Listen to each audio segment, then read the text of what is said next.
جان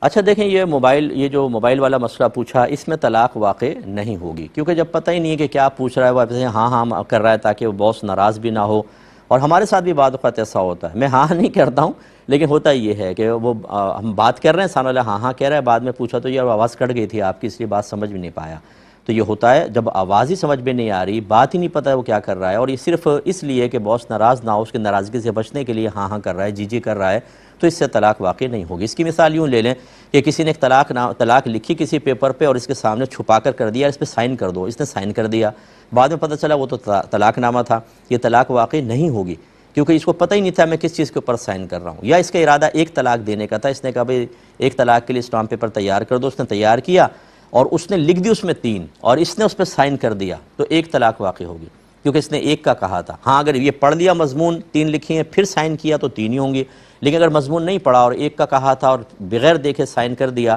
تو ایک ہی طلاق واقع ہوتی. یہاں پہ چونکہ کلام ہی نہیں سنا تو اس لیے طلاق واقع نہیں ہوگی. اس کے ضمن میں یہ پچھلے دنوں کافی